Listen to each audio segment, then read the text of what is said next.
With great power comes great responsibility. My content existed because I tried my very hardest to be an absolute and utter realist, especially with uncomfortable truths. I was pointing out that very uncomfortable. Is that a truth? It's an uncomfortable truth in many parts of the world. It's not a truth that I'm happy about. I don't want to be seen as a negative influence in the world. I know that there's a whole bunch of men. I get thousands of emails a week from men whose lives I've saved. I get thousands of emails a week from men who are on the verge of suicide and I've saved their lives. I believe in protecting and providing. I've been misunderstood. I don't want anybody to be offended by anything I say. I want to be a positive force in the world. I don't want anybody to hear what I say and make them feel bad about themselves.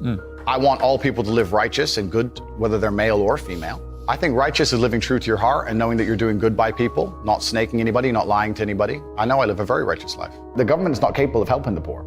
And this is why it's so important as a person, you take personal responsibility and understand you're living in a world where the matrix can be cracked. You can make a bunch of money, but you need to take responsibility and do it. I refuse to accept that there are people out there who cannot become happy, contented individuals. I refuse to accept we live in a world where God has created people who, no matter how hard they work and how good their life becomes, can't be happy. I don't accept that. I accept that the universe is a very giving place and that God loves all of us. And if you try your best and you work hard, you can become a better person. I'm telling the younger generation that if they don't get up and work hard and make sure that they're important, that the world's not going to give a shit about them. 99% of my content was aimed at men, telling them the truth, saying that as a man, you're born with no inherent value. You have to become important. You have to go through some pain or go through some suffering to make people care about you. Otherwise, you're not going to matter. As a dude, if you walk into the party and you've put no effort into your life, nobody gives a shit. Nobody cares about you. And every man out here knows. And one of the great things about the masculine journey and masculinity is that we've all lived a semi-similar story. It's kind of cool. Like, we've all been the teenager, gets heartbroken. We've all been unimportant. We've all worked hard and then started to get some clout. And then we've all kind of lived the same kind of journey. So I say to everybody out there, yeah, if you don't follow that path and follow that journey and in one way or another get to the top, whether it's fighting, whether it's comedy, whether it's musician, whatever it is, if you're just going to stay somewhere near the bottom and then at the age of 44, email me saying I'm depressed, well, of course you're depressed. You're a loser. Yeah. But that was your choice because you have to build yourself as a man. And if you decide not to build yourself, then your life's going to suck. My main message is to resist the slave mind, to understand that every single thing you're being told has an agenda behind it or you wouldn't be told it otherwise, to examine every strongly held belief you have and try and identify where it comes from and why you have it.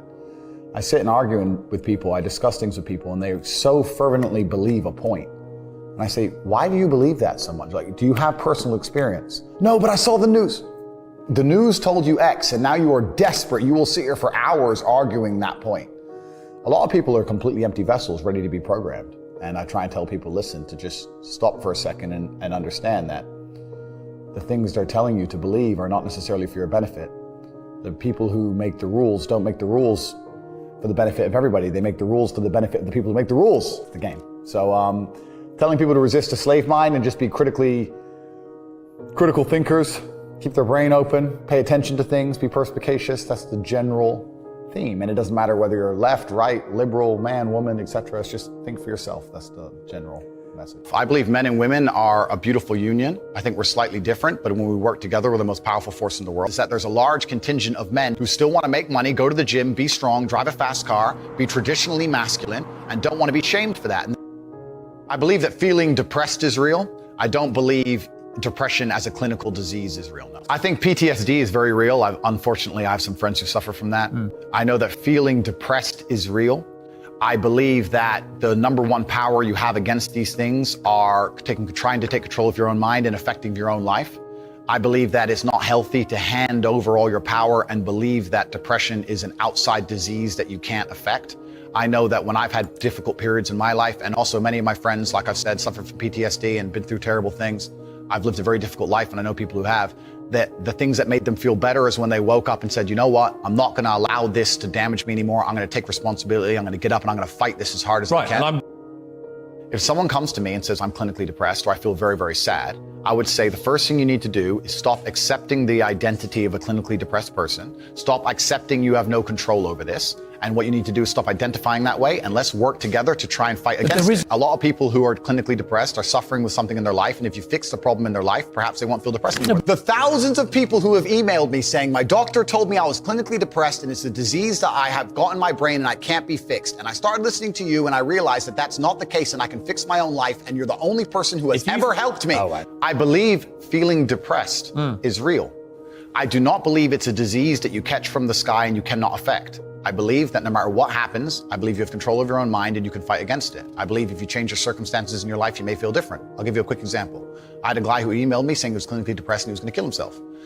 I obviously am not a psychiatrist, I'm not a doctor.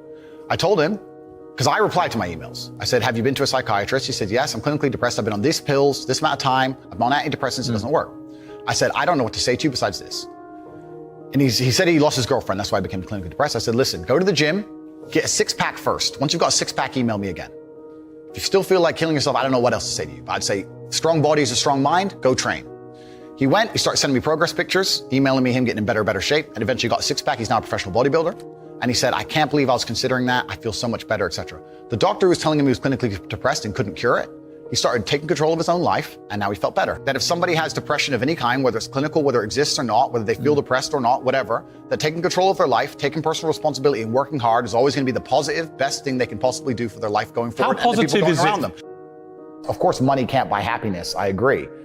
But money is the third most important thing in the world. First is your health, because you have nothing if you're going to die.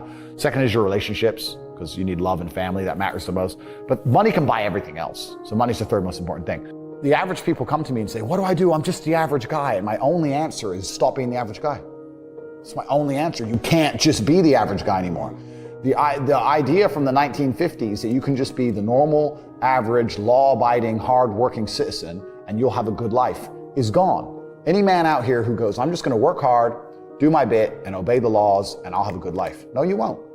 No, you will not. Just doing your job is never going to make you rich, because you're just going to be taxed into infinity and you're going to stay broke. So just obeying laws and doing your job now has set you up to be a peon and a slave for eternity.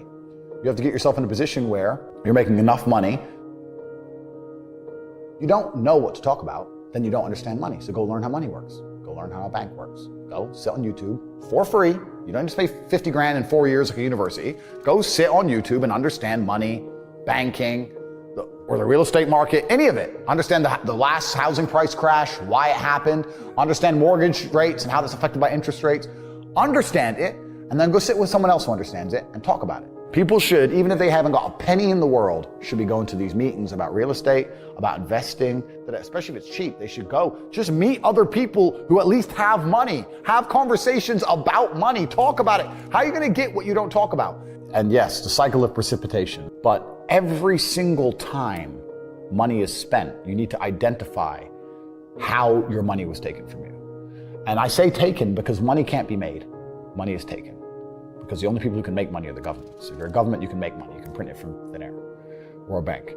But if you're a person, you're not making money. You're convincing other people to give it to you. You're taking money from others. So every single time you spend money on anything, you need to identify how it was taken from you. When you go and buy a coffee, don't just go buy the coffee and sit down. Sit and say, why did I buy this coffee? Okay, I really wanted coffee. Yeah. But then why did I go into this store and not that store? Is it better advertising? Does it have less of a line? Do they have seating? How did they convince me to come in here? How much did this coffee cost? 6 quid. What's the profit margin on that? Probably £5.50, £5.80 probably by the time. The cup probably costs more than the coffee. The coffee is just water. How did they convince me to spend £6 in this place? And when you sit there and analyze and you all start to learn little lessons about business, you'll learn about the importance of the signage. You'll learn about the importance of there being no queue. Yeah. So that if you ever run a business, I'm telling you, I say with my business, my people all the time, faster. All the time, quicker. Yeah. Like I have a couple businesses that are physical. I'm like, I don't want to see a line. I don't want it to see empty because it looks bad. So when there's lines, you work fast. When we're down to 1 or 2 people, you take your time, you talk to the customer. Right. You keep it so there's like always one person at the thing. Like manage the line. Like people don't think about this stuff. No one's gonna sit and wait in a long queue. Maybe some idiots will, but people like me won't. We've got shit to do, right? My time's worth money. I'm not gonna stand and wait in a line. So you have to identify how your money is taken from you. If you start doing that with every single time you spend anything ever, you're gonna start to identify business opportunities, and you're gonna sit there and you're gonna have coffee and you're gonna go, you know what? They could have sold cake and they didn't. Could I outcompete this place? Let's imagine I had the money to start a coffee shop right next door. How would I outcompete them? Well, I'd have cake, because they don't have cake. Also, most people in here are businessmen. And the guy serving some dude. No, we need a cute waitress. His ass is fired. We need a chick. Put a chick here, put some cake in. Financial Times, there's business people in. People don't even think about this stuff. They don't use their brain ever. They don't ever look around and realize how they're spending their money. They don't look around and look at which businesses are successful. They don't look around and pay attention to anything. They don't look at the world and all the things that are happening and how it can benefit them.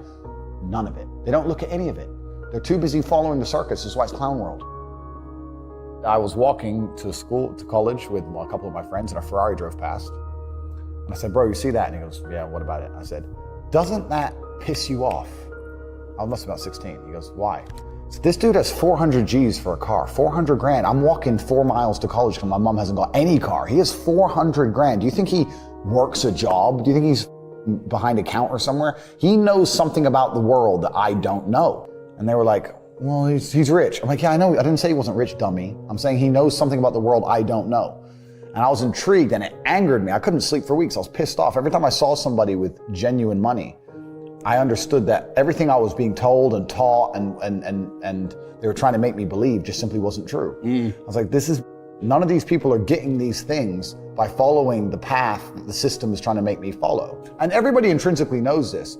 If you go to if you're at a BP, you're at a petrol station, and I pull up in my Lamborghini, nobody goes, wow, he went to school. Yeah. He studied hard. And they do that because they know that the easiest way to amass wealth is to break the rules, because the rules are not designed to allow most people to make money. You can make money within the rules, of course you can, but most people don't.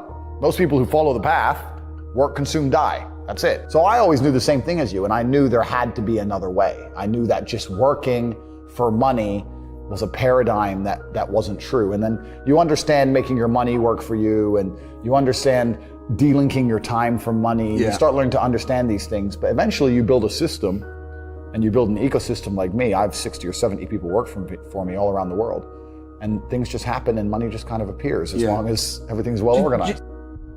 I mean, in my experience, like, imagine if I didn't have all this money and I had to go get a job again, I'd get a sales job, because I've always been a salesman, and I think that's a very important life skill to have, to be good at sales and to deal with the stress and have a commission-only environment. But I don't know if they even teach sales in university. Yeah, it's all garbage. They don't teach anything important. They just teach anything. They teach things that are going to keep you inside the slave mind. And they want you to go to school and then go to college and then go to university and get in debt. And you have to be in debt, so that now you have to work.